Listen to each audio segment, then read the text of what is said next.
नमस्कार, स्वागत, अभिवादन आपका। मैं दुर्गेंद्र चौहान हूं।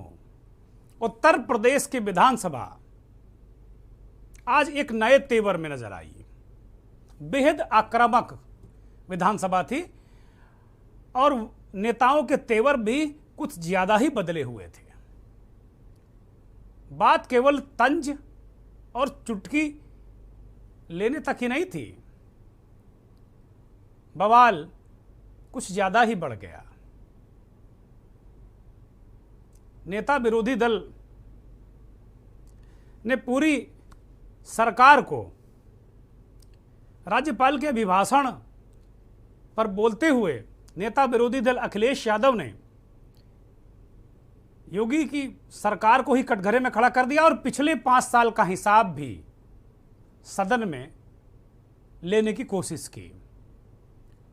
ज़्यादातर शिक्षा, स्वास्थ्य, बिजली, पढ़ाई, कमाई, दवाई, यूं कहें कि गन्ना मूल्य, किसानों की समस्याएं, बहुत सारे बुलडोजर, कुछ भी नहीं बचा। अगर नेता प्रतिपक्ष के भाषण को केंद्र बिंदु मान लिया जाए तो ऐसा लगा कि उत्तर प्रदेश में कुछ हो ही नहीं रहा है। अगर आप अखिलेश यादव का 1 घंटे से अधिक का वो भाषण सुन लेते तो लगता है अपने आप पे आपको ऐसा लगता है कि अरे हम कहाँ हैं। इस तरीके से उन्होंने एक परसेप्शन बनाने की कोशिश की सदन के अंदर और काफ़ी हंगामा होता रहा, खूब हंगामा हुआ। लेकिन वास्तव में वो क्या चीज़ हुई जिसकी वजह से आज एक बार सदन में बड़ी असहज स्थिति रही विधानसभा में। डिप्टी सीएम केशव मौर्य की एक बयान के बाद अखिलेश यादव इतना उत्तेजित हो गए कि उन्होंने कुछ ऐसे शब्दों का प्रयोग कर दिया, तुम तड़ाक का प्रयोग कर दिया, जो सदन की मर्यादा से इतर था। हालांकि बाद में अखिलेश यादव ने भी उसको रियलाइज किया। इसीलिए मंथन में आज सबसे पहले हम बात करेंगे तुम तड़ाक बाप तक क्यों आई बात, इस पर हम बात करेंगे।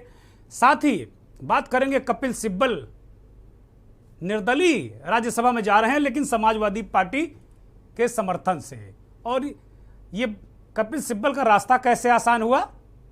आजम खां की जमानत से। अखिलेश यादव क्या संदेश देना चाहते हैं, एम फैक्टर क्या है? साथ ही स्वतंत्र देव सिंह नेता सदन बने, इसके क्या मायने हैं? मंथन में ये कुछ गर्मा गर्म मुद्दों पर बात होगी।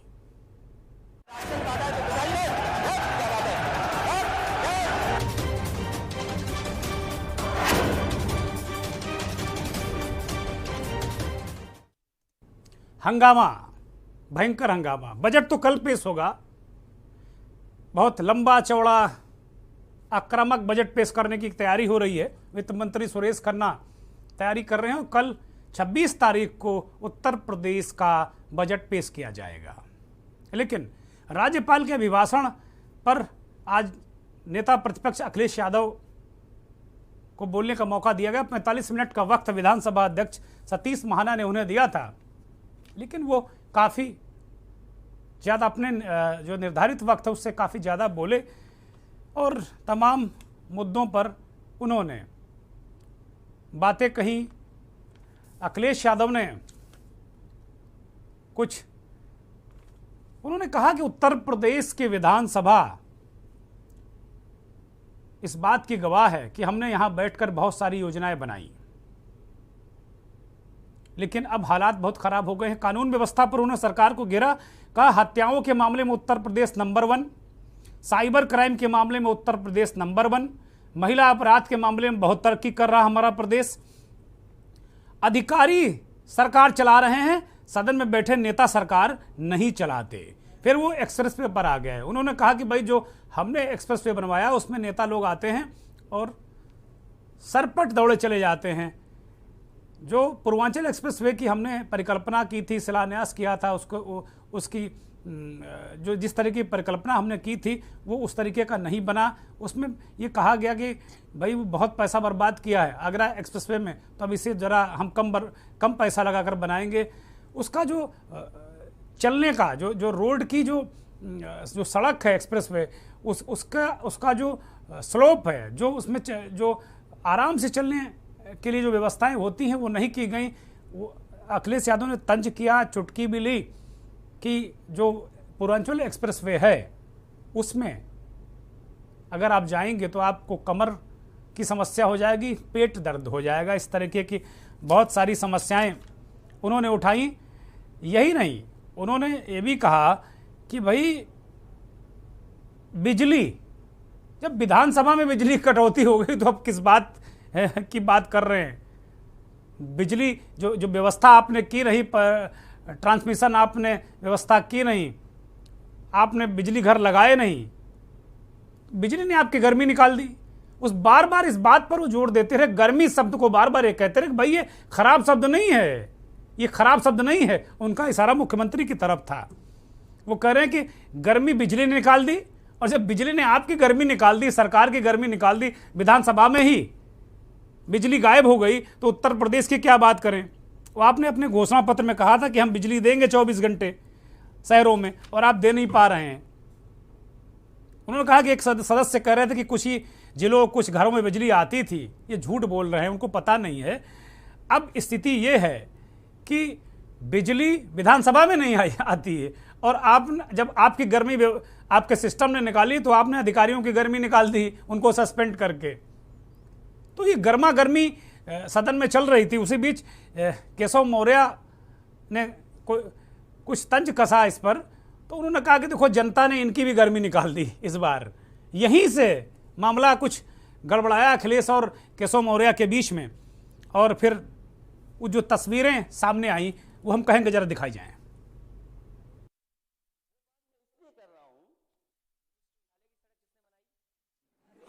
आपने बनाई, बताइए बताइए।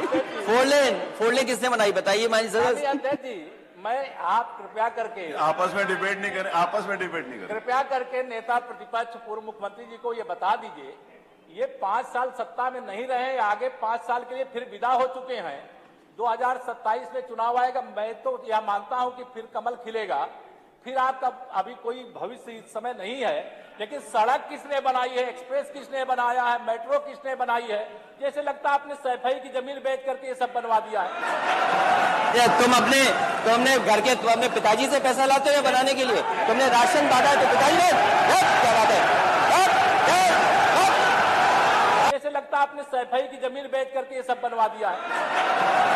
तुम अपने घर के, तुम अपने पिताजी से पैसा लाते हो बनाने के लिए? तुमने राशन बांटा है तो पिताजी ने, क्या बात है? कोई बात है क्या?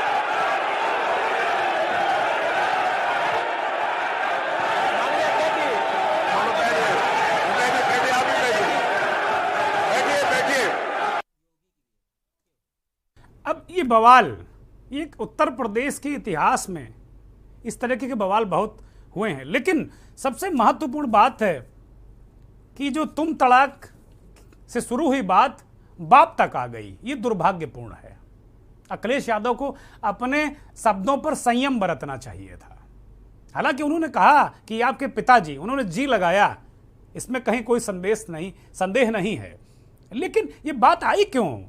भाई आप नेता हैं, वो चाहे भारतीय जनता पार्टी के लोग हों, वो अखिलेश यादव के पिताजी की तरफ उन्हें नहीं जाना चाहिए। हालांकि इस सदन में केशव प्रसाद मौर्य ने इस बात को कहा कि आपको तो कुर्सी आपके पिता की वजह से मिल गई।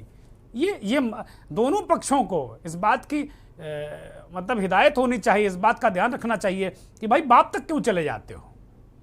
आप राजनीति कर रहे हो। उनकी किस्मत थी, उनके पिताजी ने दे दी, आपकी किस्मत आपने संघर्ष करके पाया, तो ये कोई बात होती नहीं है। लेकिन अखिलेश यादव इतना आक्रोश में आ गए, केशव प्रसाद मौर्य ने कहा कि भाई आपने क्या जमीन बेचकर विकास कराया है? जो आप मेट्रो की योजनाएं गिनाते हैं, ये गिनाते हैं। दरअसल क्या है, अखिलेश यादव जब से 2017 में सत्ता से बाहर हुए तो बहुत सारी योजनाओं को गिनाकर के समाजवादी सरकार की योजनाएं थी और इन पर स्टैंपिंग की भारतीय जनता पार्टी ने। वो भारतीय जनता पार्टी को घेरते हैं, ये उनका अंदाजे बयां है। अब केशव प्रसाद मौर्य से आज ये बवाल, ये झंझट क्यों हो गया? इसके पीछे कहीं ना कहीं कोई ये केवल तात्कालिक कारण नहीं है। ये सदन में आज गर्मी सर्दी या तात्कालिक कारण नहीं है। गर्मी सर्दी वाला बयान भी आप सुनिए तो पूरा प्रकरण आपको समझने में बहुत आसानी होगी। अध्यक्ष महोदय, जनता ने तो इनकी गर्मी निकाल दी थी जो बैठे हैं सामने।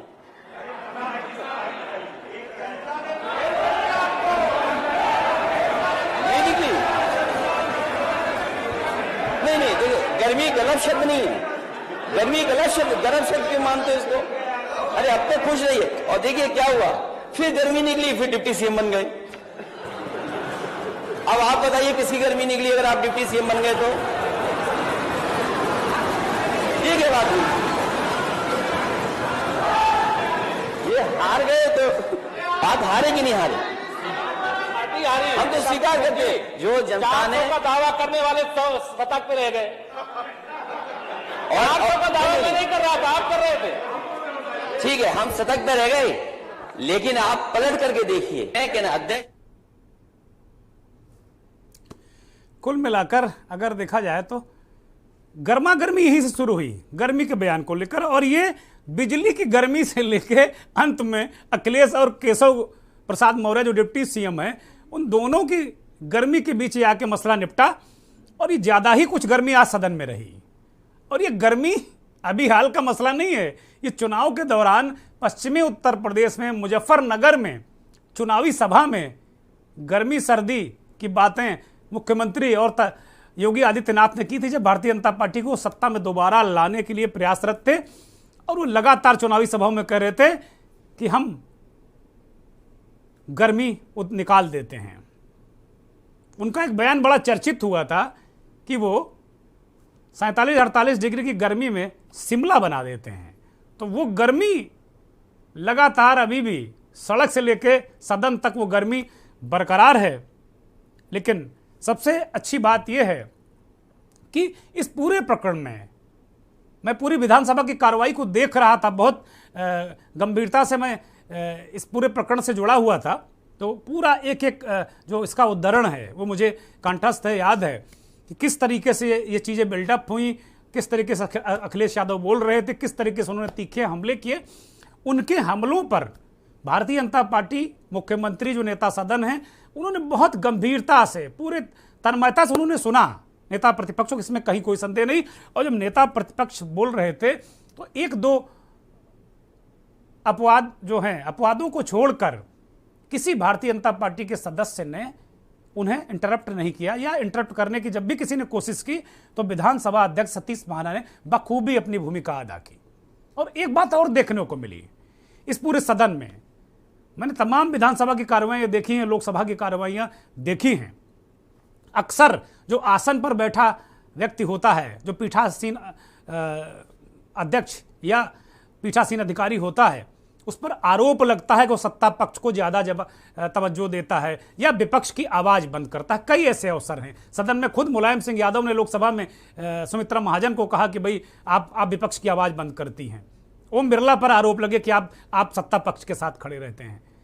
पिछले विधानसभा अध्यक्ष हृदय नारायण दीक्षित पर भी विपक्ष लगातार इस बात का आरोप लगाता रहा कि वो सत्ता पक्ष को ज्यादा समय देते हैं, विपक्ष को समय नहीं देते।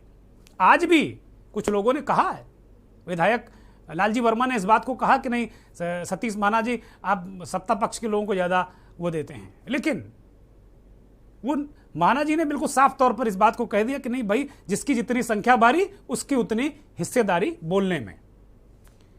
लेकिन एक विधानसभा अध्यक्ष की तौर पर अगर सतीश महाना को पूरा उनका एक्ट देखें तो बहुत संतुलित, और यही वजह थी। आज मैं सबसे बड़ी वजह अगर योगी आदित्यनाथ को मानता हूं तो दूसरी सबसे बड़ी वजह है कि सतीश महाना का जो न्यूट्रल व्यवहार था उसकी वजह से आज उत्तर प्रदेश की विधानसभा कलंकित होने से बच गई। ये जब पूरा प्रकरण, जब एक हीट मोमेंट आया विधानसभा में, जब ट्रिगर पॉइंट, जैसे ही केशव प्रसाद मौर्य ने कहा कि आप क्या सफाई की जमीन बेचकर विकास कराते हैं, वही वो ट्रिगर पॉइंट था। वहीं से मामला ट्रिगर किया और अखिलेश यादव एक तरीके से झपटते हुए, उन्होंने डपटते हुए, उन्होंने न केवल झपटे बल्कि डिप्टी सीएम को डपट दिया उन्होंने। ये आचरण सदन में कम से कम नहीं हो सकता। उसके बाद मुख्यमंत्री योगी आदित्यनाथ ने जिस शालीनता से, जिस भावुकता से इस पूरे प्रकरण को संभाला, वो भी अपने आप में उत्तर प्रदेश विधानसभा के इतिहास में दर्ज किया जाएगा। योगी आदित्यनाथ को सुनिए।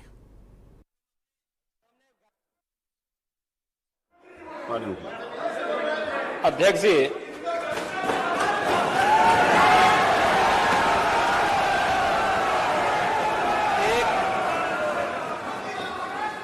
एक घंटे से अधिक एक अच्छा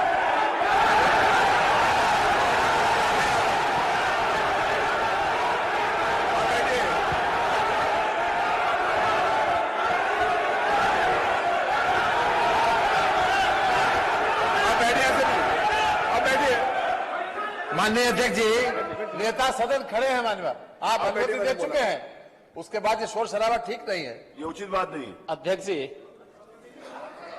एक घंटे से अधिक पूरा सदन माननीय नेता प्रतिपक्ष को सुनता रहा। बड़ी शालीनता के साथ उन्होंने अपनी बात कही। विपक्ष के नेता का जो दायित्व था, उन्होंने अपने कर्तव्यों का निर्वहन किया। हम लोगों ने सुना। इस सदन में और सरकार के उप मुख्यमंत्री अपनी बात को रख रहे हैं, बीच में रनिंग कमेंट्री का मतलब क्या है? और दूसरा, एक सम्मानित नेता के खिलाफ असभ्य शब्दों का प्रयोग हो, तो शब्द का प्रयोग हो, ये ठीक नहीं है।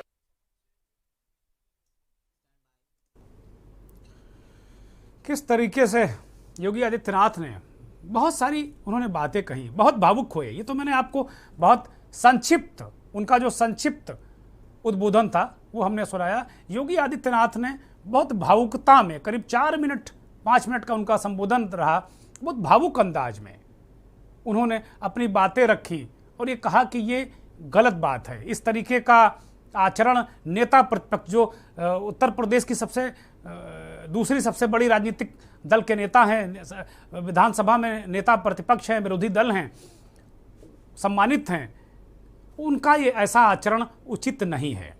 और मुख्यमंत्री ने विधानसभा अध्यक्ष से अनुरोध किया कि इस पूरे प्रकरण को कार्रवाई में दर्ज न किया जाए, इसे निकाला जाए। बाद में अखिलेश यादव को खुद रियलाइज हुआ कि वास्तव में कुछ गलती हो गई और उन्होंने खुद खड़े होकर कहा कि अगर इसमें कुछ असंसदीय है, यानी संसदीय नहीं है, तो उसे निकाल दिया जाए। इससे भी वो सहमत हैं। लेकिन अखिलेश यादव बार बार ये कह रहे थे कि देखिए, निजी हमले उचित नहीं है, और निजी हमले अखिलेश यादव पर भी होते हैं, इसमें कहीं कोई संदेह नहीं। उनके पिता का नाम इसी सदन में आज ही लिया गया कि भाई उनको तो चम्मच, चांदी का चम्मच देके वो मुख्यमंत्री हो गए। इस तरह की बातों से नेताओं को बचना चाहिए। लेकिन इसका कतई मतलब नहीं है कि अखिलेश यादव भी केशव प्रसाद मौर्य के पिताजी तक पहुंच जाएं।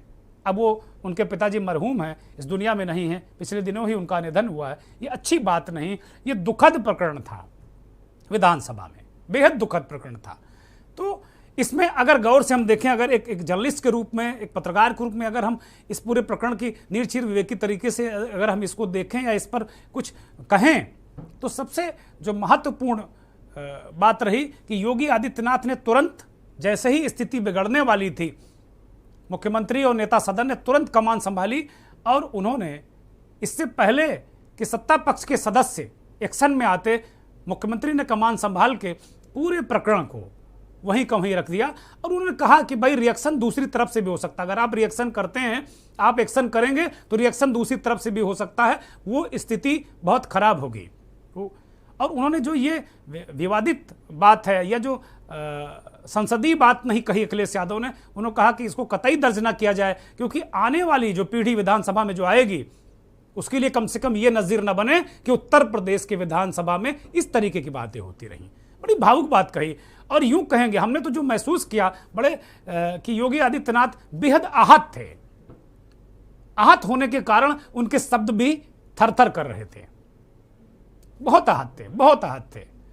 और इतने संवेदनशीलता से उन्होंने बिंदु रखा। उनका गजब का संतुलन था, उनके शब्दों में गजब का संतुलन था।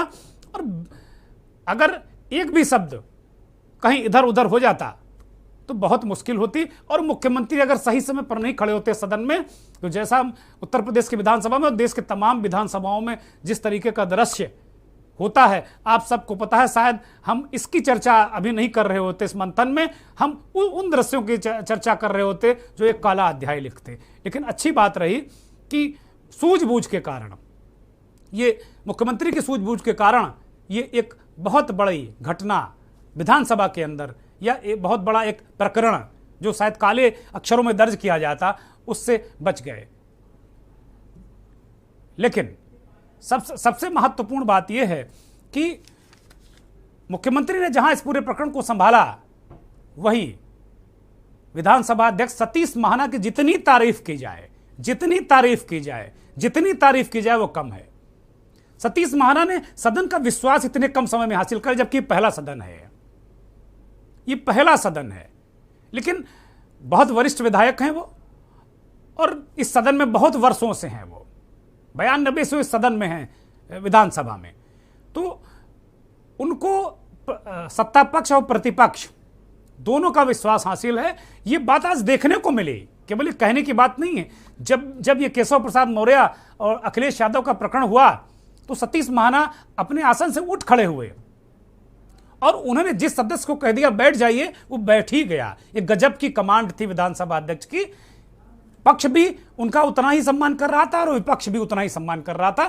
तो ये बहुत दिनों के बाद विधानसभा अध्यक्ष के रूप में या किसी भी सदन के पीठासीन अधिकारी के रूप में ये पहली बार देखने को मिला, और बड़ी धैर्य के साथ उन्होंने सदन चलाया। कल रात 9 बजे तक विधानसभा चली, बहुत दिनों बाद ऐसा देखने को मिला। आज भी पक्ष और विपक्ष दोनों को पूरा मौका मिला। इस दुर्भाग्यपूर्ण घटना को अगर छोड़ दिया जाए तो अपने आप में ये पूरा सदन बहुत शानदार तरीके से चला। और ये वास्तव में इस तरह की चीजें सदन में नहीं होनी चाहिए कि भाई अपमानजनक बातें किसी के प्रति नहीं होनी चाहिए। लेकिन मेरा अपना मानना है कि ये मसला यहां से नहीं है। ये मसला केवल सदन के अंदर की गर्मा गर्मी नहीं है। ये मसला केशव और अखिलेश के बीच पहले का है, जहां तक मुझे ऐसा लगता है। और मैं बहुत जिम्मेदारी के साथ में कह रहा हूं कि केशव प्रसाद मौर्य ही भारतीय जनता पार्टी में वो नेता हैं जिन्होंने सबसे पहले, जब समाजवादी पार्टी इस चुनाव में हारी, तो सबसे पहले उन्होंने ट्वीट किया और कहा समाप्तवादी पार्टी। अखिलेश यादव को वही बात चुभी हुई है अभी तक, और बीच बीच में उनके ट्वीट आते रहते हैं, वो जो निजी हमले करते हैं मुलायम सिंह यादव पर, अखिलेश यादव पर। आज उन सबका, अखिलेश यादव यूं कहे भरे बैठे हुए थे, उन सबका हिसाब किताब अखिलेश यादव ने सदन में किया। ये अपने आप में ये कोई प्रोत्साहित करने वाली बात नहीं थी, लेकिन होता है, ये स्वाभाविक है। और नेता भी इंसान ही हैं, ऐसा नहीं, लेकिन उनको कम से कम स्थान का ख्याल रखना चाहिए। इस मंच से हम कहते हैं कि अखिलेश यादव एक बड़े नेता हैं, उनको संयम बरतना चाहिए। देश के जाने माने राजनीतिक विश्लेषक बिलाल सब्जवारी साहब हमारे साथ जुड़ गए हैं। बिलाल भाई, स्वागत, अभिनंदन बहुत बहुत हमारे खास कार्यक्रम मंथन में। आज उत्तर प्रदेश विधानसभा का जो दृश्य था वो बहुत अच्छा नहीं दिखा मुझे, और जो स्थितियां देखी, अखिलेश यादव जैसे नेता से कम थोड़ा संयम बरतने की जरूरत थी, उनको बरतना चाहिए था। ठीक है, दूसरा अगर आपको ट्रिगर कर रहा है, उस ओर ले जाना चाहता है, कम से कम आप तो बड़े नेता हैं, आप तो थोड़ा सा संयम बरतते। हालांकि मुझे लगता है पुरानी अदावत है केशव और अखिलेश में। बिलाल साहब, देखिए दुर्गेंद्र जी, इस तरह की घटनाएं खासतौर से विधानसभा के पटल पर होती रहती हैं, नोक झोंक, टोका टाकी। लेकिन देखिए, विधानसभा की गरिमा को बनाए रखने की जिम्मेदारी फ्लोर मैनेजमेंट के एतबार से पार्टी के नेताओं की होती है और स्पीकर की खासतौर से होती है कि वो विधानसभा का वातावरण को वो किस तरह से दोनों पार्टियों को, पक्ष विपक्ष को अपने कॉन्फिडेंस मिले कि अपने नेताओं के साथ संवाद स्थापित करके एक वातावरण बनाए ताकि प्रॉपर डिबेट हो सके। लेकिन जिस तरह से आज अखिलेश यादव ने एक टेम्परामेंट लूज किया, वो बता रहा है कि कहीं ना कहीं उनको ये बात चुभ गई, व्यक्तिगत हमले के रूप में उन्होंने लिया, और उसकी वजह से उन्होंने जो टेम्परामेंट लूज किया उसकी बानगी हम सब लोगों को देखने को मिली। देखिए, अक्सर क्या होता है कि मैच्योर्ड नेता की निशानी यही होती है कि वो व्यंग को, तंज को जितनी संयमता से ले और जितनी खूबसूरती से ले, उसमें उसका बड़ापन झलकता है। लेकिन आज बहुत समय बाद ये देखने को मिला कि अखिलेश यादव ने उनको, केशव मौर्य को डांटा भी, और जिस तरह से उनका टेम्परामेंट लूज हुआ वो बताता है कि कहीं ना कहीं वो ट्रिगर ऑफ हुए और उन्हें बात व्यक्तिगत रूप से चुभी। दरअसल ये लड़ाई दो बैकवर्ड्स नेताओं के बीच की भी है, और जिस तरह से उन्होंने एक व्यक्तिगत हमला किया अखिलेश पर, और जो सवाल उन्होंने पूछना चाहा था उसको उन्होंने पॉलिटिकल डायमेंशन में उन पर एक तरह से व्यंग करते हुए एक व्यक्तिगत हमला किया, वो उसका शिकार हो गए, और जिसकी वजह से वो अपना आपा खो बैठे, और जिस तरह से रिस्पॉन्स दिया वो उनके व्यक्तित्व पर, उन जैसे नेताओं पर इस तरह की ये सूट नहीं करता लगा मेरे को। जी वेलाल साहब, आप बने रहिए हमारे साथ। एक छोटा सा ब्रेक ले रहे हैं और ब्रेक के बाद जब हम लौटेंगे तो आजम खां की बात करेंगे, कपिल सिब्बल की बात करेंगे और अखिलेश यादव के एम फैक्टर की बात करेंगे।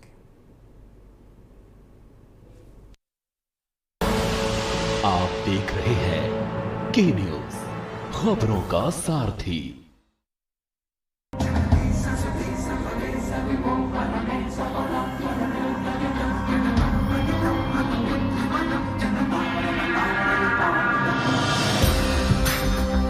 चारों धामों का शुभ दर्शन हर तीर्थ से न्यारा है। सुरक्षित हो चार धाम यात्रा, ये प्रयास हमारा है। इस बार की चार धाम यात्रा को उत्तराखंड सरकार ने सुगम और सुरक्षित बनाने के लिए कई महत्वपूर्ण कदम उठाए हैं। यानी अब यहाँ आने के इच्छुक श्रद्धालु आधिकारिक वेबसाइट www.registrationandtouristcare.uk.gov.in पर अपना पंजीकरण आसानी से करवाकर इस आध्यात्मिक तीर्थ यात्रा पर आ सकते हैं। लेकिन ध्यान रखें, चार धाम यात्रा के सभी तीर्थ हिमालय के ऊंचे क्षेत्रों में स्थित हैं, जहां अत्यधिक ठंड, कम आर्द्रता, अल्ट्रा वायलेट रेडिएशन, हवा का कम दबाव जैसी अन्य चुनौतियां पार करनी होती हैं। इसलिए सुरक्षित यात्रा को ध्यान में रखते हुए स्वास्थ्य परीक्षण के बाद ही यात्रा के लिए निकलें। पहले से हृदय, श्वसन, मधुमेह और उच्च रक्तचाप के रोगी अपने डॉक्टर का पर्चा और दवाइयाँ और गर्म कपड़े साथ रखें। साथ ही ऊंचाई पर सतर्क रहें।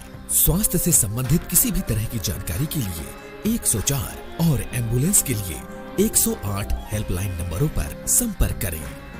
तीर्थ यात्रा हो मंगलकारी, उत्तराखंड ने की है तैयारी। गोल्डी हिंग का तड़का लगे तो सभी दबा के खाते हैं। गोल्डी हिंग कण कण में जान।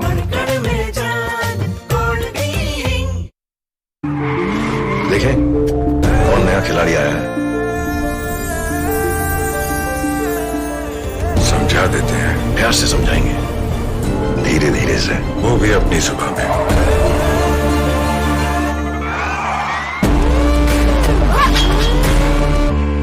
ये तो अपनी जुबान है। जुबान एक हो तो दिल भी एक होने चाहिए। विमल बोलो जुबान केसरी। आप देख रहे हैं के न्यूज, खबरों का सारथी।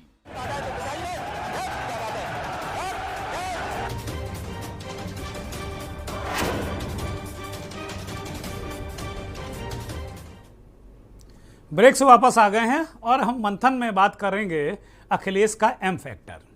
एम यानी मुस्लिम फैक्टर। समाजवादी पार्टी पिछड़ों और मुसलमानों के वोट पर आधारित एक पार्टी है। बाकी सभी अन्य जातियों का भी वोट उसे मिलता है, लेकिन सच माने तो जो बेस वोट बैंक है समाजवादी पार्टी का, वो मुसलमान और पिछड़े ही हैं। इसमें कहीं कोई संदेह नहीं। बातें चाहे जो कुछ भी करे, लेकिन सच तो यही है कि समाजवादी पार्टी इसी एम फैक्टर और जो ओबीसी, बीसी, इसी फैक्टर पर एक चुनाव लड़ती रही है। और मुलायम सिंह यादव ने एक बहुत बड़ा आधार इन्हीं वोट बैंक को बनाकर उत्तर प्रदेश की सत्ता पर उन्होंने राज किया, और उनके बेटे ने भी 5 साल राज किया, अखिलेश यादव, जो इस समय पार्टी के मुखिया हैं, अध्यक्ष हैं। अब पिछले दिनों आजम खां की नाराजगी की बहुत सारी खबरें आई, अभी भी खबरें आ रही थी। और आजम खां के समर्थकों और यहाँ तक कि मुलायम सिंह के छोटे भाई शिवपाल सिंह यादव ने भी इस बात को खुलकर कहा कि अगर नेताजी मोदी जी से बात करते, नेताजी कोई बड़ा वकील खड़ा करते तो आजम साहब बाहर होते। पिछले दिनों जब सीतापुर जेल में शिवपाल यादव गए थे तो उन्होंने इस तरीके के बयान देकर समाजवादी पार्टी के लिए मुश्किलें खड़ी की और पहली बार शायद पूरी जिंदगी में शिवपाल ने नेताजी के खिलाफ कोई बात कही हो। अखिलेश यादव की जाहिर सी बात है बेचैनी इससे बढ़ रही थी क्योंकि आजम खां जनाधार वाले नेता हैं और मुस्लिमों पर उनकी अच्छी खासी पकड़ है, इसमें कहीं कोई संदेह नहीं है। तो इस सब प्रकरण को लेकर जब ये सब चीज़ें चल रही थी तो इन्हीं सब जो सवालात आजम के समर्थकों ने किए थे उनका जवाब अखिलेश यादव के लिए देना बहुत ज़रूरी हो गया था और यही उनके नेतृत्व की अग्नि परीक्षा भी है। उत्तर प्रदेश की जो खाली हो रही 11 राज्यसभा सीटों के लिए नामांकन की प्रक्रिया चल रही है और इसी दौरान समाजवादी पार्टी की तरफ से कपिल सिब्बल का नाम आया कि भाई कपिल सिब्बल समाजवादी पार्टी के समर्थन से राज्यसभा जाएंगे, समाजवादी पार्टी उन्हें राज्यसभा भेज रही है।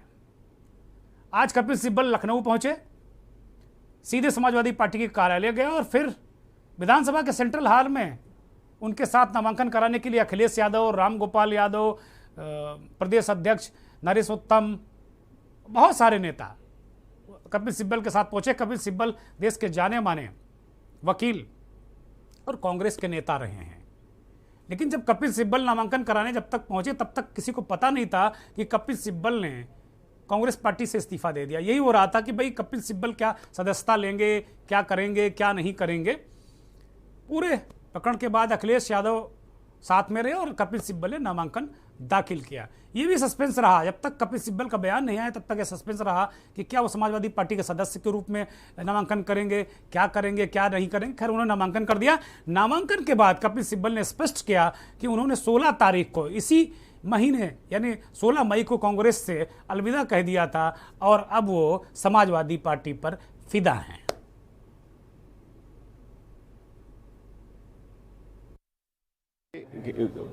इतिहास में कम ही लोग इंडिपेंडेंट बनकर सदन में आते हैं, खासतौर पे राज्यसभा में। तो मैं समझता हूँ कि एक बहुत बड़ा मौका मुझे मिला है और ये अखिलेश जी, शिवपाल जी, आजम खान साहब ने मुझे दिया है और मैं एक इंडिपेंडेंट आवाज़ सदन में उठाना चाहता हूँ। अगर आप किसी दल में रहो तो निश्चित रूप से दल के जो डिसिप्लिन है उसका भी पालन करना पड़ता है। वोट भी विप के द्वारा देना पड़ता है, ठीक है ना। वो विप तो मुझे अभी लागू नहीं।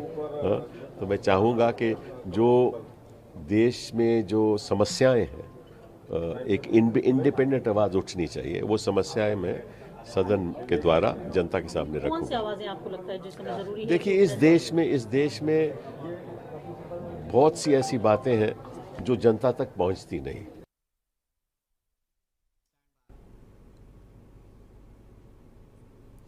अब कपिल सिब्बल को आपने सुना, बहुत सारी बातें उन्होंने कही। इसमें तो एक अलग तरीके की बातें कही।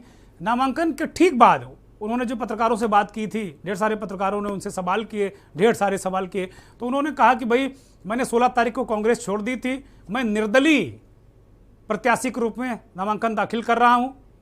अखिलेश यादव का धन्यवाद, उन्होंने मुझे समर्थन किया, और आजम खां का खास तौर पर धन्यवाद जिन्होंने मुझे राज्यसभा भेजने के लिए पूरा प्रयास किया, उनका भी बहुत धन्यवाद। ये दोनों बातें बड़ी महत्वपूर्ण हैं। अखिलेश यादव ने इस कपिल सिब्बल के नामांकन के बाद क्या कहा, उसे सुन लेते हैं। एज ए लॉयर बहुत सक्सेसफुल लॉयर हैं, तो हमें उम्मीद है कि देश में जो बड़े बड़े सवाल हैं, आज देश किस रास्ते पर है। आज बेरोजगारी सबसे ज़्यादा है, महंगाई रुक नहीं रही है, कानून व्यवस्था ध्वस्त होती चली जा रही है, हमारी सीमाएं सुरक्षित नहीं हैं, चीन लगातार हमारी सीमाओं के अंदर आ रहा है। तो इन तमाम बड़े बड़े सवालों पर मुझे लगता है कपिल सिब्बल जी समाजवादी पार्टी और अपने विचारों को रख पाएंगे। अखिलेश यादव ने उन्होंने भी बातें कही कि भाई बहुत सक्सेसफुल वकील हैं, बहुत सारा उन्होंने काम किया है, बहुत इंडिपेंडेंट सदस्य के रूप में वो जा रहे हैं, समाजवादी पार्टी उनका समर्थन कर रही है। ये आज नामांकन करने से पहले कांग्रेस पार्टी को पता नहीं, पता है कि नहीं पता कि कपिल सिब्बल उनके साथ में नहीं है, लेकिन कपिल सिब्बल अगर कांग्रेस से इस्तीफा देते तो मुझे लगता कि नोएडा वाले चैनल या दिल्ली वाले चैनल पूरे दिन उनके लिए मसाला था। लेकिन आज कपिल सिब्बल ने बड़ी आसानी से कह दिया कि वो इंडिपेंडेंट सदस्य के रूप में नामांकन कर रहे हैं, और वो तो कांग्रेस के अब पूर्व नेता हैं, अब कांग्रेस के बड़े नेता नहीं रहे। पत्रकारों ने उनसे बहुत सारे सवाल किए, लेकिन हर सवाल पर वो कह रहे थे कि भाई ये तो मैं किसी पार्टी का हूं ना, ये पार्टी के लोगों से आप सवाल करिए कि आजम खां क्यों नाराज हैं। लेकिन आजम खां का बहुत बहुत धन्यवाद। अब कपिल सिब्बल के बारे में मोहम्मद आजम खां क्या राय रखते हैं, ये भी सुनिए। कानून व्यवस्था कानून सबके लिए बराबर है। अगर कोई गलत करता है कानून के अंदर कार्रवाई होनी चाहिए, लेकिन ये तरीका नहीं होना चाहिए नेता साहब। और हमने तो बहुत करीब से देखा है, हमारी पार्टी के वरिष्ठ नेता मोहम्मद आजम खां साहब, कितने मुकदमे उन पे लगे। शायद पॉलिटिकल कैरियर में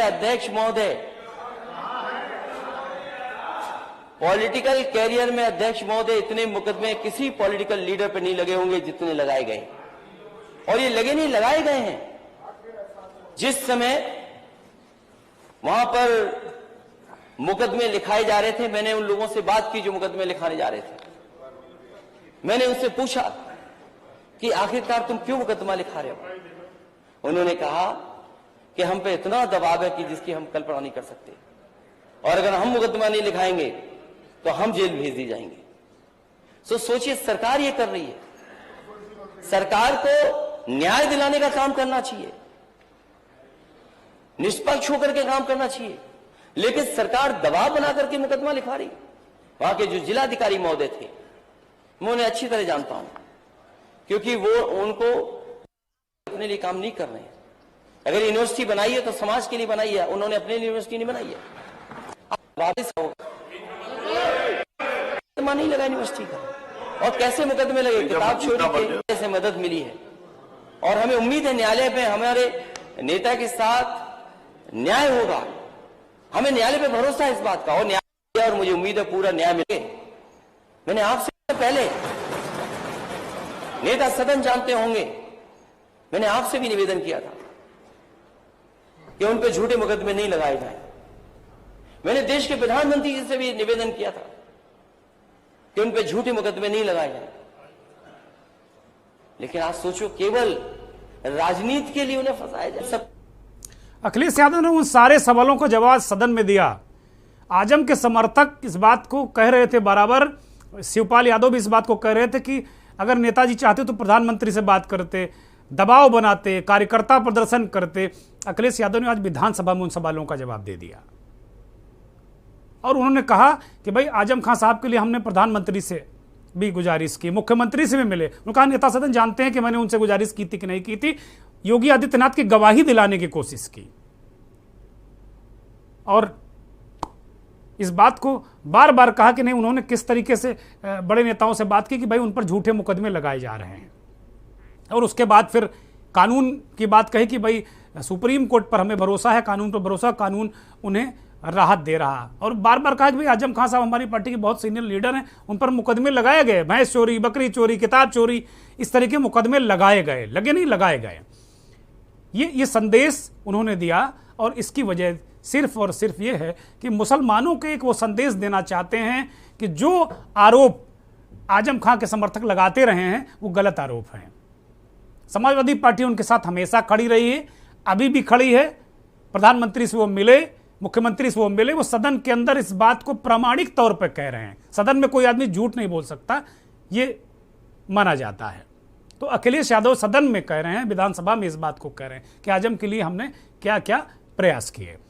और अंततोगत्वा कपिल सिब्बल को समाजवादी पार्टी के समर्थन से, जबकि अभी वो समाजवादी पार्टी में शामिल नहीं हुए हैं, निर्दलीय हैं, तो एक निर्दलीय को एक दल का व्यक्ति क्यों, कोई दल उनको क्यों समर्थन देने लगा, इसके पीछे सिर्फ और सिर्फ वजह आजम खां है। ये कहा जा रहा है कि आजम खां की सिफारिश पर ही कपिल सिब्बल को समाजवादी पार्टी के मुखिया अखिलेश यादव राज्यसभा भेज रहे हैं। और ये भले ही उनको इस बात की परवाह ना हो कि आजम खुश हैं या नाराज हैं, उनको इस बात की जरूर परवाह है कि जो उनका एम फैक्टर है वो कहीं ना बिगड़ जाए, मुसलमानों में ये गलत संदेश ना जाए कि अखिलेश यादव सिर्फ वोट लेते हैं। क्योंकि इन दिनों ये कहा जाने लगा था कि भाई घर हम अपना तोड़वाएं, जेल हम जाएं, देश विरोधी हम कहलाएं, तब भी आपको वोट दें, और जब हमारे ऊपर कष्ट आ जाए, पीड़ा हो, हमें आफत आ जाए तो आप साथ ना दें। ये जो आरोप हैं इनका अखिलेश यादव ने बड़ा पुरजोर तरीके से जवाब दिया है। और यही वजह है कि अखिलेश यादव ने आजम खां की जमानत कराने वाले, सुप्रीम कोर्ट से जिन्होंने आजम खां की जमानत कराई, जाने माने अधिवक्ता कपिल सिब्बल को राज्यसभा भेजने का निर्णय लिया। ये सिर्फ और सिर्फ अपने वोट बैंक को इंटैक्ट करने के लिए, जहां तक मैं समझ पा रहा हूं। आजम की हिमायत तो होगी, हो सकता है उनके अखिलेश के दिल में भी जगह हो आजम के लिए, और आजम के दिल में भी अखिलेश के लिए जगह हो, ये तो दोनों के दिल ही जानते हैं। लेकिन दल को भी बचाए रखना है, दिलों के साथ साथ दल बड़ा जरूरी, क्योंकि दल है तो सब कुछ है। अखिलेश यादव ने एक तरीके से दल को बचाने के लिए, एक कहा जा रहा था कि बड़ी टूट मुस्लिम विधायकों में हो सकती है, तो ये उसको संदेश देने की कोशिश की कि भाई मुलायम सिंह हो या उनके बेटे, वो खड़े हैं लोगों के साथ, जो उनके अपने लोग हैं। आजम खां उनके अपने हैं, उनके साथ खड़े हैं। आज आजम खां बाहर हैं। उन्होंने कहा कि भाई किस तरीके से स्थितियां परिस्थितियां वहां बनाई गई। यही नहीं, आजम पर ही नहीं बोले, साइजुल इस्लाम जो बरेली के विधायक हैं, उनका पेट्रोल पंप पिछले दिनों बरेली विकास प्राधिकरण ने बुलडोजर चला दिया, तोड़ दिया, उस पर भी अखिलेश यादव ने प्रहार किया। ये इंटैक्ट कि भाई जो विधायकों के साथ भी अन्याय हो रहा उसमें भी हम साथ खड़े हैं। साइजुल इस्लाम मुस्लिम विधायक हैं, इसमें कहीं कोई शक नहीं। नेता विरोधी दल वो गए वहां समाजवादी पार्टी, और बहुत महत्वपूर्ण हमारे विधायक और सीनियर लीडर्स गए थे वहां पर। उन्होंने जो रिपोर्ट मुझे दी है, मैं वो रिपोर्ट सदन में पढ़ना चाहता हूं।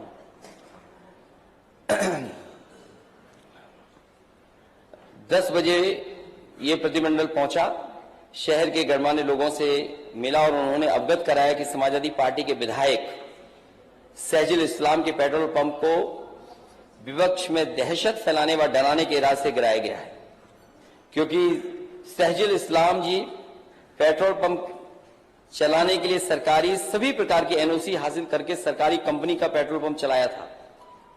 इसके साथ ही 10 लाख रुपए अग्रिम जमा करके बरेली विकास प्राधिकरण से नक्शा आदि पास कराने के बार बार अनुरोध किया गया था, परंतु अनुरोध के बाद भी बरेली विकास प्राधिकरण द्वारा नक्शा आदि पास नहीं किया गया और कहा गया कि बरेली के सभी पेट्रोल पंप ऐसे ही चल रहे हैं, आप भी चलाइए, बाद में नक्शा पास कर दिया जाएगा। लेकिन फिर भी विधायक साइजुल इस्लाम द्वारा पेट्रोल पंप पर कोई भी कंक्रीट का निर्माण नहीं किया गया था और न ही कोई दीवार व लिंटर बनाया गया था। कार्यालय आदि व सब टेम्परेरी था। बरेली में 80% पेट्रोल पंप इसी प्रकार से चल रहे हैं, किसी के विरुद्ध कोई कार्रवाई नहीं हुई है। लेकिन विपक्षी दल के विधायक को डराने के लिए साइजुल इस्लाम का नियम विरुद्ध बरेली प्राधिकरण ने सरकार की मंशा के अनुरूप पूरी तरह से पेट्रोल पंप को धराशायी कर दिया गया है, जिसमें करोड़ों रुपए का नुकसान हुआ है, जो पूरे प्रतिनिधिमंडल ने स्थानीय निरीक्षण में देखा। इसके साथ ही इसके 2 किलोमीटर आगे भाजपा नेता का पेट्रोल पंप था, जो भारी अनियमितताओं के साथ बना है, उसको केवल सील किया गया है। स्थानीय नागरिकों ने बताया कि बरेली विकास प्राधिकरण भ्रष्टाचार का। बिलाल साहब, अखिलेश यादव ने बखूबी जो मुसलमानों को ये यकीन दिलाने की कोशिश की है कि वो जो अभी हालिया आरोप उन पर लग रहे थे कि वो केवल वोट के साथी हैं, पीड़ा कष्ट में भाग खड़े होते हैं, वो तो साबित करने की कोशिश की है। आजम खां साहब के जख्मों पर मरहम लगाने की कोशिश की है, साइजुल इस्लाम के जख्मों पर मरहम लगाने की कोशिश की है। एक सवाल मेरे मन में आ रहा था कि भाई इंडियन ऑयल सब कुछ जांचने के बाद, भारत सरकार का उपक्रम है, सब कुछ जांचने के बाद ही पेट्रोल पंप देता होगा ना, तो साइजुल इस्लाम को अवैध जमीन पर कैसे उसने लाइसेंस दे दिया, ये भी बड़ा सवाल है। बिलाल साहब, देखिए दुर्गेंद्र जी, काफी दिनों से आप देख ही रहे हैं कि हिंदुस्तान के अंदर एक समुदाय विशेष को भारतीय जनता पार्टी अपनी राजनीतिक पोलराइजेशन के लिए किस तरह से टारगेट कर रही है। दरअसल कुछ तो गलतियां पेट्रोल पंप मालिक की रही, जिसका फायदा तुरंत भारतीय जनता पार्टी ने अपनी नीतिगत बुलडोजर नीति को अपनाने के लिए किया। वहीं इस टाइप की मैसेजिंग कर कर वो एक संदेश देना चाहती है कि हम जिस कमिटमेंट के साथ, जिन नारों के साथ आते हैं, देखिए हम उस काम को अंजाम दे रहे हैं, ताकि जो पोलराइजेशन का जो टेम्परेचर है, जो एक वातावरण है, वो मेंटेन रहे और उसका राजनीतिक लाभ ये पार्टियां उठाती रहें। तो ये सब चीजें इसी परिप्रेक्ष्य में काफी समय से चल रही हैं और जिस पर सभी लोगों की नजर है। लेकिन सामाजिक ताने बाने को तोड़कर आप बहुत ज्यादा लंबी दूरी तक राजनीति नहीं कर सकते। राजनीतिक परिस्थितियां समय समय पर बदलती रहती हैं, राजनीतिक वातावरण बदलते रहते हैं, राजनीतिक समीकरण बदलते रहते हैं। तो कोई ये सोचे कि वो सत्ता में बैठने का ऊपर से भगवान के यहाँ से पट्टा लिखवा के लिए आया, यह दरअसल बिल्कुल गलत है। ये गलतफहमी किसी को भी है वो निकाल लेनी चाहिए। अब रहा सवाल आजम खां से रिलेटेड उस राजनीति का। देखिए, आजम खां को लेकर फिलहाल समाजवादी पार्टी जो एक हीलिंग टच देने का काम कर रही है, जो एक मरहम लगाने का काम कर रही है, वो वक्त की एक जरूरत है। अगर समाजवादी पार्टी इस नीति को नहीं अपनाएगी तो हो सकता है वो खासतौर से मुसलमानों के बीच अपना एक वजन, अपनी एक साख खो देगी। और बार बार ये कहा जा रहा है कि आजम खां के कहने पर कपिल सिब्बल को एक राज्यसभा एडजस्टमेंट समाजवादी पार्टी की तरफ से करा दिया गया। दरअसल ये एक पॉस्चरिंग है। वास्तव में कपिल सिब्बल को जो समाजवादी पार्टी में लाया गया है वो समाजवादी पार्टी की अपनी जरूरत है। राष्ट्रपति चुनाव सर पे खड़ा है, उसके बाद लोकसभा के समीकरण बनेंगे जहां पर कपिल सिब्बल एक राजनीतिक जिसे बोलते हैं अंडरस्टैंडिंग के साथ, जो उनकी जो राष्ट्रीय स्तर पर नेताओं के साथ कनेक्टिविटी है, उसमें उपयोगी साबित होंगे। और समय समय पर कपिल सिब्बल जिस तरह से समाजवादी पार्टी के मुकदमे लड़ते आए हैं, या अब यही वो कपिल सिब्बल है जिन्होंने समाजवादी पार्टी को बुरे वक्त में साइकिल का निशान सुप्रीम कोर्ट में आर्गू करके दिलवाया था। ये वही कपिल सिब्बल हैं जो समाजवादी पार्टी के अंदर जब विभाजन हुआ था तो अखिलेश यादव के साथ खड़े थे। दरअसल इस सारे प्रकरण के पीछे आजम खां नहीं बल्कि प्रोफेसर राम गोपाल की रणनीति काम कर रही है। ठीक बात है, ठीक बात है बिलाल साहब, आप बिल्कुल ठीक कह रहे हैं कि प्रोफेसर राम गोपाल की रणनीति काम कर रही है।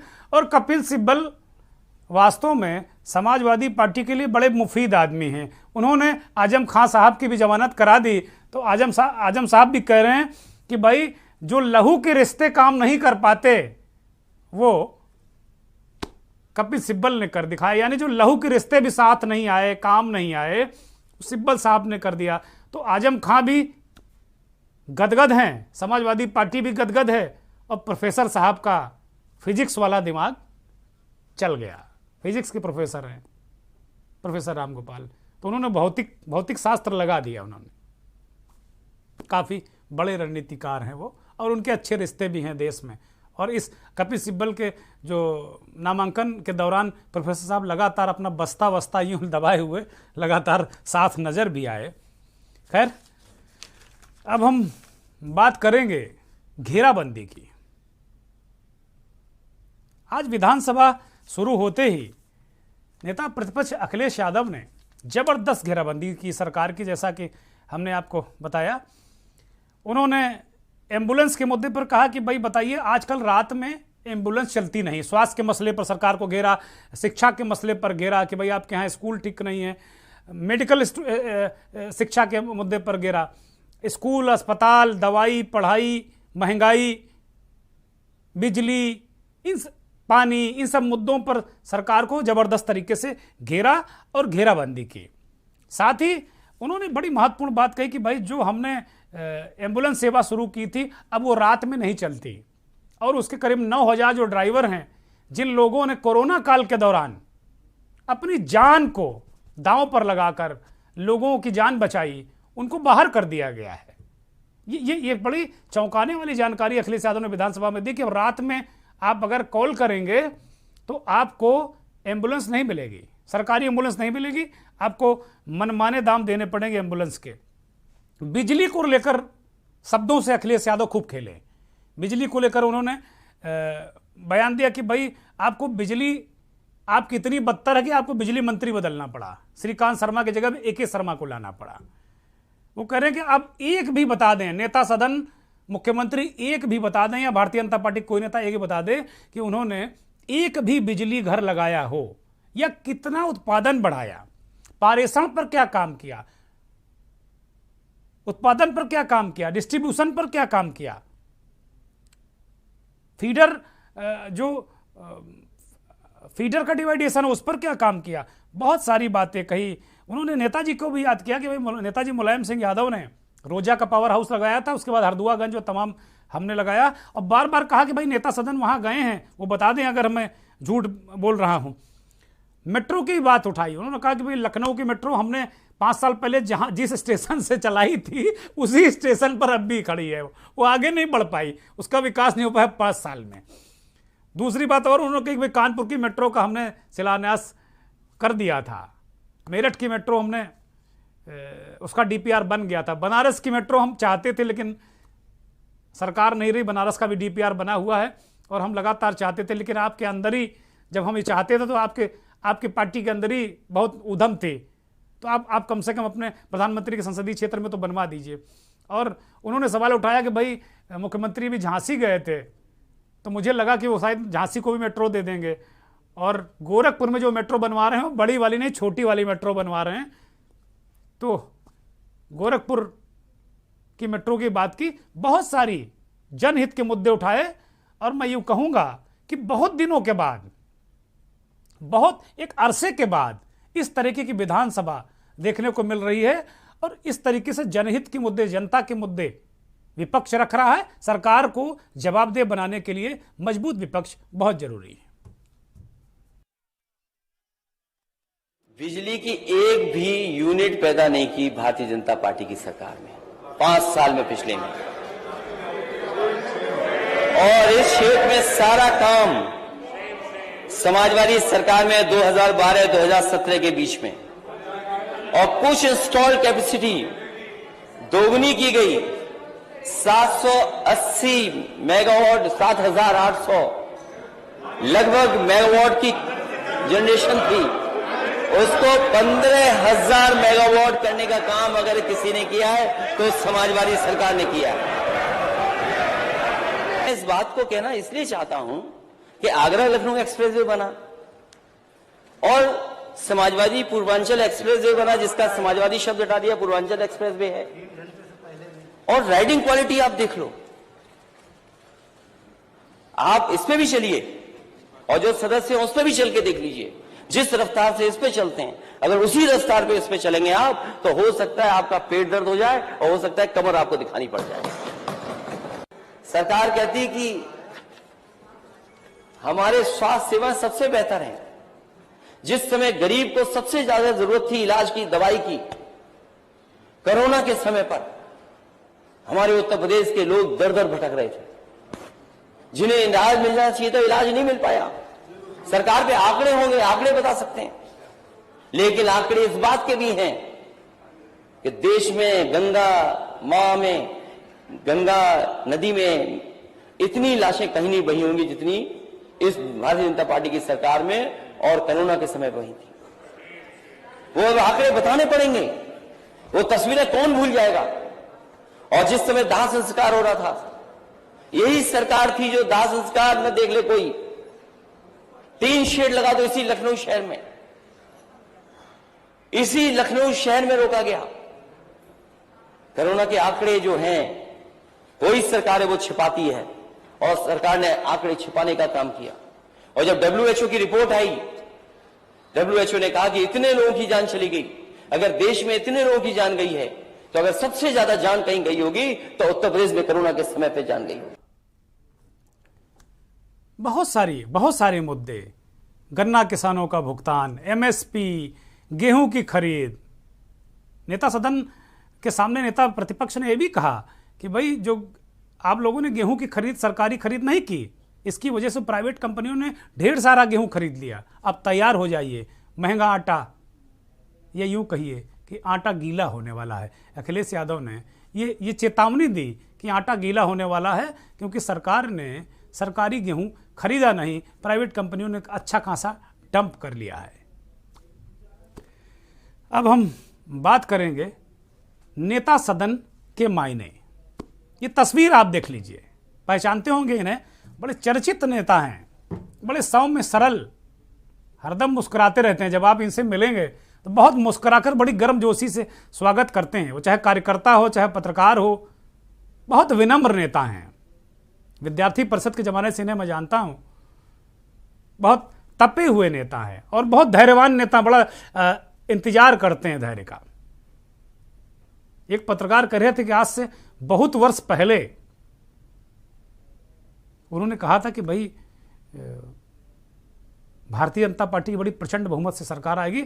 तब उन पत्रकार महोदय ने यूं ही हंसी में बात उड़ा दी थी कि अरे भाई क्या कह रहे हो, अभी तो आपके विधायक कहीं अता पता नहीं सत्ता के इर्द गिर्द नहीं हो, 44-42 विधायक हैं। तो इतने दूरदर्शी नेता ये कहे जाते हैं। स्वतंत्र देव सिंह मौजूदा जल शक्ति मंत्री हैं, योगी आदित्यनाथ मुख्यमंत्री के सबसे करीबी मंत्री, नेता और उत्तर प्रदेश भारतीय जनता पार्टी के अध्यक्ष भी हैं। अभी हो सकता कुछ दिनों बाद ना रहेंगे, क्योंकि भारतीय जनता पार्टी में एक पद और एक व्यक्ति का सिद्धांत लागू है। लेकिन अब इस बार जब योगी 2.0 का गठन हुआ, दूसरी बार जब योगी आदित्यनाथ ने सरकार की कमान संभाली, तो जो पिछली सरकार में सरकार और संगठन के बीच जो मरमरी होती थी उसे दूर करने के लिए कोर कमेटी बना दी गई।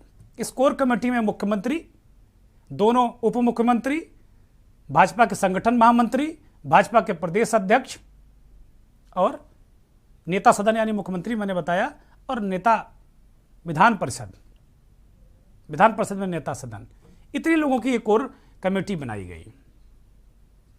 इस कमेटी में चूंकि अब केशव प्रसाद मौर्य मुख्यमंत्री और डिप्टी सीएम के रूप में हैं, ब्रजेश पाठक डिप्टी सीएम के रूप में हैं, बाकी मैंने जो भी है आपको पता ही है। लेकिन अगर स्वतंत्र देव सिंह प्रदेश अध्यक्ष नहीं रहेंगे तो फिर इस कोर कमेटी से बाहर हो जाएंगे। और सूत्र ये भी कहते हैं कि मुख्यमंत्री हर कीमत पर उन्हें इस कोर कमेटी में रखना चाहते थे। यही वजह है कि स्वतंत्र देव सिंह को केशव प्रसाद मौर्य के सदन में रहते हुए, दिनेश शर्मा के सदन में रहते हुए नेता सदन बनवा दिया विधान परिषद में, और अब वो विधान परिषद में नेता सदन है। यानी अब स्वतंत्र देव उस कोर कमेटी के सदस्य बने रहेंगे। बिलाल साहब, ये आखिरी सवाल है इस कार्यक्रम का कि किस तरीके से ये व्यू रचना की गई, यानी नेता सदन के पीछे एक लंबी कहानी है, इसके मायने हैं बहुत सारे राजनीतिक। देखिए दुर्गेंद्र जी, स्वतंत्र देव सिंह बड़े ही परिपक्व और सौम्य स्वभाव के नेता हैं। दरअसल संघ परिप्रेक्ष्य से आते हैं, और जिस तरह से पिछले विधानसभा चुनाव में उन्होंने योगी आदित्यनाथ के साथ कांधे से कांधा मिलाकर इस लड़ाई को भारतीय जनता पार्टी की जो एक राजनीतिक जंग थी समाजवादी पार्टी से, उसमें एक रणनीतिक भूमिका निभाई और जो योगदान दिया, यकीनन वो भारतीय जनता पार्टी में उसका एक अपना सम्मान है और उसका अपनी एक जगह है। देखिए परिस्थितियां समय समय पर बदलती रहती हैं, इक्वेशंस बदलती रहती हैं, लेकिन मौजूदा समय में जिस तरह से इनको मुख्यमंत्री का एक आशीर्वाद प्राप्त है, उसको देखते हुए नहीं लगता कि ये कहीं भी अपना कोई पद खोएंगे या इनको किसी तरह भी साइडलाइन किया जाएगा। दरअसल इसकी दो वजहें मैं मानता हूं। एक तो इनका संघ परिप्रेक्ष्य, संघ पृष्ठभूमि से आना, दूसरा योगी आदित्यनाथ की पसंद होना, ये दोनों कॉम्बिनेशन इनके साथ है और ये खुद अपने आप में इतने सक्षम नेता हैं कि विपरीत परिस्थितियों में भी ये अपना रास्ता निकाल लेते हैं। ठीक बात बिलाल साहब, बहुत धन्यवाद, बहुत शुक्रिया आपका हमसे जुड़ने के लिए और हमारे दर्शकों को बहुत सारी जानकारियां और बहुत अच्छा विश्लेषण करने के लिए।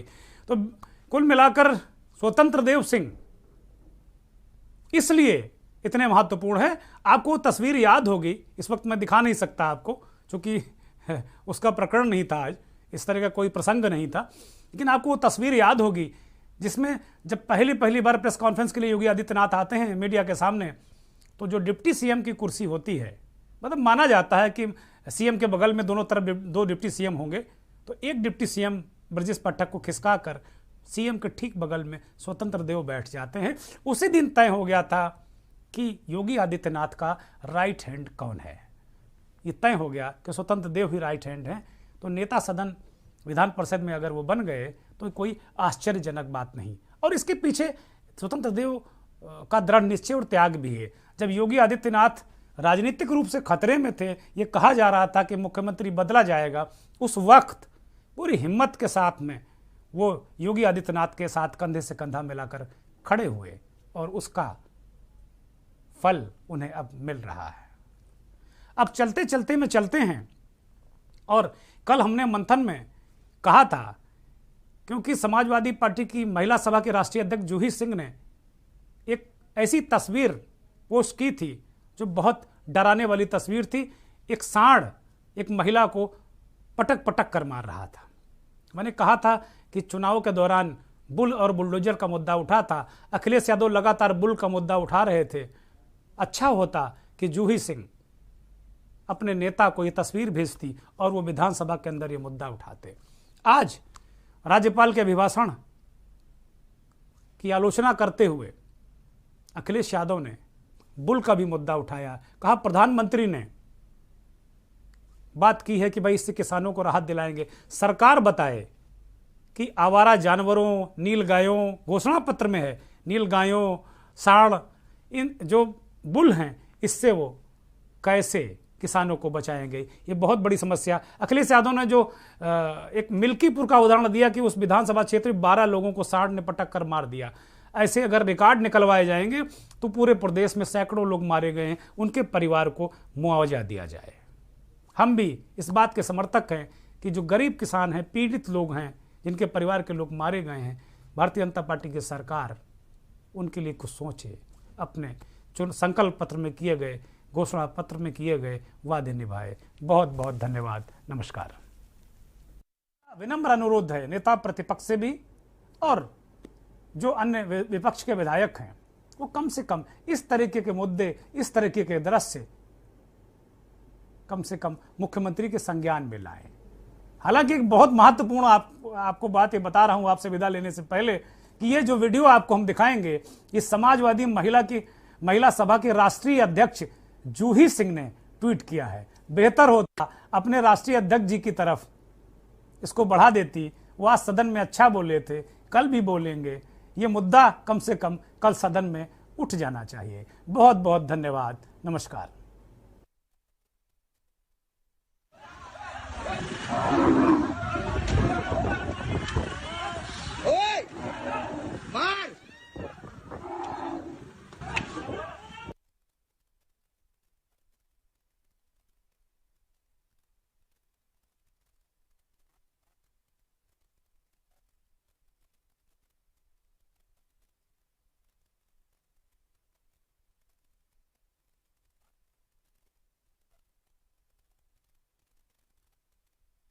किसानों को नीलगाय और आवारा जानवर से सुरक्षा क्या दी है बता दो।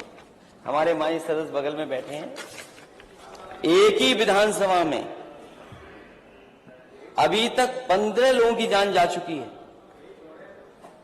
और किसी भी गरीब किसान की मदद नहीं की। अगर किसी गरीब की मदद की हो तो बता दो आप। और मैं तो कहूंगा सरकार से, वो सरकार के पास आंकड़े होंगे। हम सरकार में नहीं आए, लेकिन हमने अपने मैनिफेस्टो में लिखा था कि अगर कोई भी गरीब या किसान की खेत में जानवर के वजह से जान जाएगी, सांड के मारने से जान जाएगी, तो उस गरीब परिवार की मदद करेंगे। मैं चाहूंगा कि सरकार ऐसे तमाम गरीब परिवारों की मदद करे और अगर सूची मंगाना चाहे तो ये हमारे विधायक हैं, माननीय विधायक हैं, ये अपनी अपनी विधानसभा की सूची दे देंगे। मेरा विनम्र अनुरोध है। इस कार्यक्रम